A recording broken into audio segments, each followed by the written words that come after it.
Plastic సర్జరీలో చాలా ఉంటాయి. ఇప్పుడు డెలివరీ తర్వాత చాలామందికి బాడీలో చేంజెస్ వస్తూ ఉంటాయి. స్ట్రెచ్ మార్క్స్ కావచ్చు, లేకపోతే షోల్డర్స్ పెరిగిపోవడమో, లేకపోతే లావ్ అయిపోవడమో, ఫ్యాట్ అక్కడ వాళ్ళు చూసుకోవాలంటే చాలా ఇబ్బందిగా ఫీల్ అవుతుంటారు. పోస్ట్ డెలివరీ అనొచ్చు.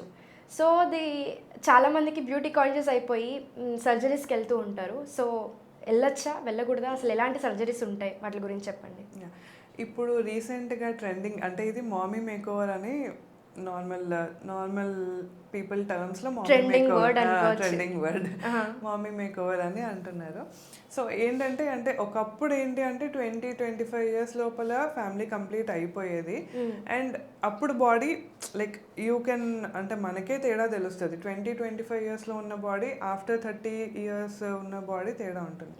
సో, ఆ టైంలో ప్రెగ్నెన్సీ లైక్ కోపప్ అవ్వడానికి ఆఫ్టర్ ప్రెగ్నెన్సీ ఇదంతా కోపప్ అవ్వడానికి మంచి ఛాన్స్ ఉంటుంది. ఓకే.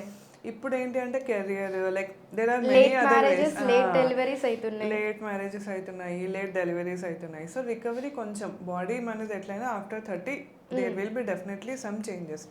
సో రికవర్ అవ్వడానికి టైం పడుతుంది. అండ్ ఆఫ్టర్ 30 ఎట్లా అయినా కొంచెం హార్మోన్ అండ్ ఇప్పుడు ఇన్ఫ్లుయెన్స్ వర్కౌట్స్ కానీ ఏమీ లేకుండా ఉంది. అంటే ఇంతకు ముందు మనమే అన్ని పనులు పనులు చేసుకునేవాళ్ళం. చేసుకునేవాళ్ళు. ఇప్పుడు ఇమ్మీడియట్‌గా లేదు. డెలివరీ తర్వాత అన్ని పనులు చేసుకునేవాళ్ళు. చాలా మందికి నార్మల్ డెలివరీ అయ్యేది.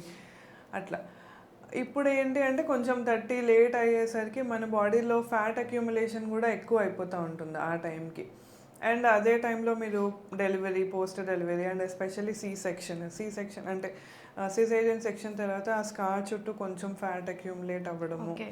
అండ్ కొంచెం సెన్సిటివ్గా ఉండడం వల్ల ఎక్కువ పనులు చేసుకోకపోవడము, ఇవన్నీ అవ్వడం వల్ల ఫ్యాట్ అనేది లైక్ అబ్నార్మల్గా అక్యుములేట్ అయిపోతూ ఉంటుంది. ఓకే. చేతులకి కానీ పొట్ట దగ్గర, థైస్, బ్యాక్ అవన్నీ ఫ్యాట్ అక్యుములేట్ అయిపోతూ ఉంటుంది. ఓకే. సో దానికి లైపోసెక్షన్ చేస్తాం మనం. ఓకే. లైపోసెక్షన్. అండ్ మరీ ఎక్కువగా ఇప్పుడు ఆబ్వియస్లీ బాడీ స్కిన్ ఎక్స్పాండ్ అవుతుంది కాబట్టి స్కిన్ కూడా కొంచెం మందికి బాగా స్ట్రెచ్ అయిపోయి టోన్ అనేది పోతుంది. టోన్ అంటే ఏంటి అంటే ఇప్పుడు మనము ఏదన్నా తీసిన తర్వాత it will get back to normal, elastic లాగా. అది ఓవర్ ఎ పీరియడ్ స్కిన్కి తగ్గిపోతుంది అనమాట. సో అట్లాంటప్పుడు ఏం చేస్తామంటే లైపోసెక్షన్తో పాటు ఎక్సెస్ స్కిన్ ఏదైతే ఉంటుందో దాన్ని కూడా కట్ చేసి తీసేస్తాం. ఓకే. ఇప్పుడు ఓన్లీ లైపోసెక్షన్ చేసి స్కిన్ తీయలేదు అనుకోండి, లోపల ఫ్యాట్ పోతుంది, బట్ బయట స్కిన్ అట్లానే హ్యాంగ్ అవుతూ ఉంటుంది లూజ్గా. కొంతమందిని చూసాము అంటే వెయిట్ లాస్ అయిన తర్వాత హ్యాంగింగ్ స్కిన్ అట్లా ఉండిపోతుంది. సో కంపల్సరీ లైపోసెక్షన్ చేసి ఒకవేళ స్కిన్ టోన్ బాగాలేదు ఆర్ చాలా లూజ్ స్కిన్ ఉందంటే మాత్రం ఆ స్కిన్ ఏదైతే ఉందో అది మొత్తం తీసేయాలి. ఓకే. సో ఇది ప్రిఫరబుల్లా కాదంటారా? అంటే ఇట్ డిపెండ్స్ ఆన్ ఇండివిజువల్. మీరు ఓకే వర్కౌట్ చేసి తగ్గించుకోగలను అని కాన్ఫిడెన్స్ ఉంది అండ్ మరీ ఎక్కువ ఫ్యాట్ అక్యుములేట్ ఏం అవ్వలేదు అంటే you can maintain with that healthy diet, workouts చేసుకొని అట్లా కంటిన్యూ చేయొచ్చు. బట్ మీరు అంటే ఇవన్నీ ట్రై చేశారు బట్ స్టిల్ ఫ్యాట్ తగ్గట్లేదు, అట్లానే ఉంది, ఎస్పెషలీ పొట్ట దగ్గర అండ్ బ్యాక్, ఇది అంత తొందరగా కరిగిపోయే ఫ్యాట్ కాదనమాట. సో అక్కడ ఎక్కువ అక్యుములేట్ అయ్యి లవ్ హ్యాండిల్స్ అసలు తగ్గేదే కాదు. సో అట్లా మీరు ట్రై చేశారు బట్ తగ్గలేదు అంటే లైపోసెక్షన్ చేసుకోవచ్చు. సో చాలా మందికి ఇది చేపించుకోవాలని ఉంటుంది కానీ ఎవరిని అప్రోచ్ అవ్వాలి అండ్ హెల్త్ కండిషన్స్ ఎలా ఉండాలి అంటే అందరూ చేపించుకోవడానికి కూడా అవ్వదు కదా. సో హెల్త్ కండిషన్స్ ఎలా ఉండాలంటారు? అంటే మనం జనరల్ అనస్థీషియాలో చేస్తాం కాబట్టి జనరల్ అనస్థీషియాకి ఫిట్ ఉండాలి. అంటే షుగర్ అవి కంట్రోల్లో ఉంచుకోవాలి. బీపీ, షుగర్, ఒకవేళ డయాబెటిక్, అంటే వీళ్ళకి ఉండే ఫ్యాట్ ఒబేస్ ఫ్యాట్ కాదంటారా? ఒబేస్ ఫ్యాట్ అంటే obesity is a different thing. వాళ్ళకు కూడా లైపోసెక్షనే చేస్తాము. బట్ ఇప్పుడు ప్రెగ్నెన్సీ తర్వాత చేంజెస్కి ఇది మామీ మేకోవర్ అంటున్నాం. అంటే ఈ లైపోసెక్షన్తో పాటు బ్రెస్ట్లో వచ్చే చేంజెస్ ఉంటాయి కదా after pregnancy, after feeding, especially sag అయిపోవడం, లూజ్గా అయిపోవడము అట్లా. సో అది కూడా బ్రెస్ట్ ఫిక్సేషన్ అంటే మాస్టోపెక్సీ అంటాం అనమాట. ఆ బ్రెస్ట్ షేప్ని కరెక్ట్ చేయడం కూడా మామీ మేకోవర్లో ఒక పార్ట్ అనమాట. సో ఈ లైపోసెక్షన్ ప్లస్ బ్రెస్ట్ కరెక్షన్ ఈ రెండు కలిపి మామీ మేకోవర్ అంటాం. ఓకే. సో ఒబేస్ కిందకి రాదు ఇంకా. అది ఒబేసిటీ కాదు. ఒబేసిటీ అది డిఫరెంట్ థింగ్. దానికి లైపోసెక్షనే, బట్ మామీ మేకోవర్ అంటే ఇవన్నీ కలుస్తాయి అన్నమాట.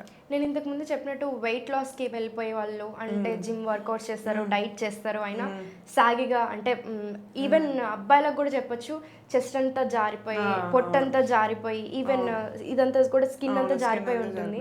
సో ఇంత వర్కౌట్ చేసినా మళ్ళీ మనల్ని మనం చూసుకోలేకపోతున్నాం అని అనిపించి వాళ్ళు మళ్ళీ సర్జరీస్కి వస్తారు కదా. సో వాళ్ళకి ఎలాంటి సర్జరీస్ ప్రిఫర్ చేస్తారు మీరు? వాళ్ళది కూడా లైపోసెక్షన్ ప్లస్ ఆ ఎక్సెస్ స్కిన్ ఏదైతే ఉందో అది తీసేస్తాము. బట్ వాళ్ళు ఏంటి అంటే సర్జరీ అంతా లైక్ వీ కెన్ డూ నార్మల్గా చేసేయచ్చు, కానీ పోస్ట్ సర్జరీ వాళ్ళు మెయింటైన్ చేయాలి అదే. ఓకే. మళ్ళీ సర్జరీ అయిపోయినాక జంక్ ఫుడ్ తినడము, irregular food habits, smoking, alcohol ఇవన్నీ స్టాప్ చేసేయాలి కంప్లీట్గా. ఓకే. అంటే ఇప్పుడు మామీ మేకోవర్ అన్నారు కదా, సో ఇప్పుడు దాంట్లో ఎలాంటి ప్రికాషన్స్ తీసుకోవాలి? బిఫోర్ సర్జరీ కానీ ఆఫ్టర్ సర్జరీ కానీ ఎలాంటి ప్రికాషన్స్ తీసుకోవాలంటారు? ఫీడింగ్ ఒకటి మనం అంటే ఆఫ్టర్ ఫీడింగ్ 6 months ఫీడింగ్ తర్వాత, okay, and me family complete అయిపోయింది అంటే ఇంకా మీరు like not planning for any kids, okay, అట్లాంటప్పుడు ఈ సర్జరీ ఆప్ట్ చేసుకోవచ్చు. ఓకే. అంటే ఇది చేసుకున్న తర్వాత అబ్డామినోప్లాస్టీ అంటాము. చేసుకున్న తర్వాత కూడా ప్రెగ్నెంట్ అయిన వాళ్ళు ఉన్నారు, బట్ ఒక 1 year గ్యాప్ ఉంటే బెటర్. ఓకే, ప్లానింగ్ పెట్టుకోవద్దు అని ఆ 1 yearలో ప్లాన్ చేసుకోకపోవడం బెటర్. ఓకే. లోపల అంటే ఇప్పుడు సి సెక్షన్ అయిన తర్వాత ఆర్ నార్మల్ ప్రెగ్నెన్సీ అప్పుడు కూడా లోపల మజిల్స్ ఉంటాయి, అబ్డామినల్ వాల్ మజిల్స్ ఉంటాయి, అది బాగా పల్సగా అయిపోతాయి అన్నమాట. ఆ స్ట్రెంగ్త్ పోతుంది వాటికి. ఓకే. సో పోయిన వాళ్ళకి హర్నియా వస్తుంది, అంటే లోపల ఉన్న పేగులు అవి బయటకు వస్తాయి. సో అట్లాంటి వాళ్ళకి ఆ మజిల్ రిపేర్ కూడా చేస్తామన్నమాట ఇదే సర్జరీలో. సో మజిల్ రిపేర్ చేసి స్కిన్ టైట్గా కుట్టేయడం వల్ల కొంచెం టైట్గా ఉంటుంది. సో ఇమ్మీడియట్గా ప్రెగ్నెన్సీ ప్లాన్ చేసుకుంటే కొంచెం గాలి తీసుకోవడానికి కానీ ఆ స్ట్రెచ్ అవ్వడానికి కానీ కొంచెం ఇబ్బంది ఉంటుంది. 1 year తర్వాత చేసుకుంటే బాడీ అంతా సెటిల్ అయిపోతుంది కాబట్టి ప్రాబ్లం ఏమి ఉండదు. సో ఇప్పుడు చూసే వాళ్ళకి కూడా ఒక డౌట్ ఉంటుంది, అంటే కపుల్స్ కలవచ్చా కలవకూడదా? అంటే ఇప్పుడు లైపోసెక్షన్ చేసుకున్న తర్వాత ఇప్పుడు ప్లానింగ్ చేసుకోవద్దు అంటున్నారు, కానీ కలవచ్చా కలవకూడదా అనే డౌట్ ఉంటుంది. ప్రాబ్లం ఏమి ఉండదు, కలవడానికి ప్రాబ్లం ఏమి ఉండదు. ఇఫ్ అంటే సర్జరీ తర్వాత మీరు రెస్ట్ తీసుకున్న తర్వాత if you're comfortable then there is no objection for that. So ఎంత రెస్ట్ ఉండాలి, రికవరీకి ఎంత టైం పడుతుంది? లైపోసెక్షన్కి యూజువల్గా చాలా చిన్న అంటే ఒక 2 mm 3 mm హోల్స్ చేస్తాం అంతే. స్కిన్ బాగానే ఉంది, స్కిన్ ఎక్సర్సైజ్ చేయాల్సిన అవసరం లేదు, ఓన్లీ లైపోసెక్షన్ అంటే వాళ్ళు నెక్స్ట్ డేనే లేసి తిరగచ్చు. కంప్రెషన్ గార్మెంట్స్ అని ఇస్తాం, అంటే మనం నెక్స్ట్ డే లేసి తిరగచ్చు. ప్రాబ్లం అసలు పెయిన్ కూడా చాలా మినిమల్గా ఉంటుంది. సో కంప్రెషన్ గార్మెంట్స్ అని ఇస్తామన్నమాట. దే ఆర్ లైక్ అంటే మన ఇన్నర్ వేర్ లాగా ఉంటాయి. సో వాటి వల్ల మంచిగా ఫిట్గా అతుక్కుంటుంది, షేప్ వస్తుంది. అవి వేసుకుంటే కంఫర్టబుల్గా కూడా ఉంటుంది ఇంకా. సో అవి ఒక 3 to 4 weeks వేసుకోమని చెప్తాం మేము. తర్వాత మసాజెస్ అవన్నీ చెప్తాము. సో యూజువల్గా 7 days తర్వాత వాళ్ళు నార్మల్గా they can do they regular work.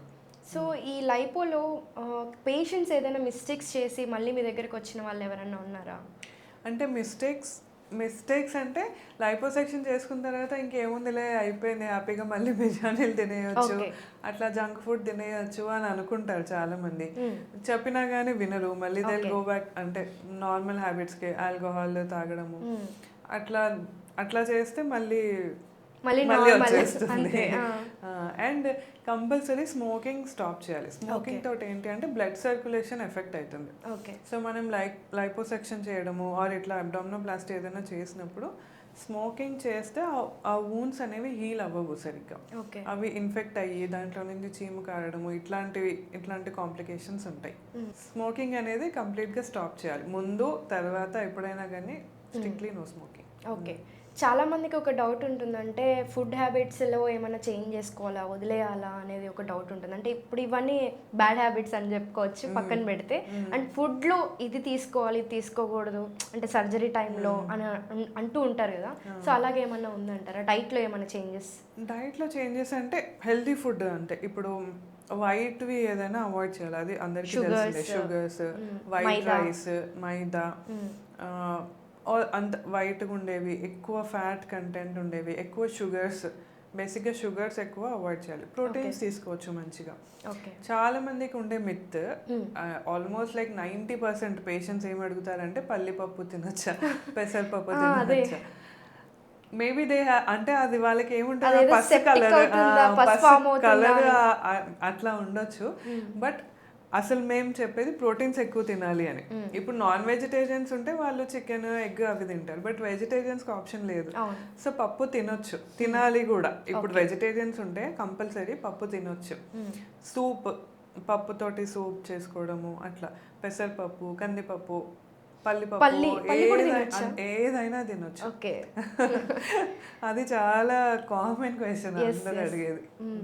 So నార్మల్గా డైట్ అయితే నార్మల్గా తీసుకోవచ్చు, నాన్ వెజ్ కూడా తీసుకోవచ్చు. నాన్ వెజ్ తినకూడదు అని కూడా ఉంటుంది చాలా మంది. నాన్ వెజ్ కూడా తినొద్దు అంటారు చాలా మంది, అరగదు అది ఇది అని. బట్ నాన్ వెజ్ తినొచ్చు మంచిగా ఇంట్లో ప్రాపర్గా కుక్ చేసుకొని.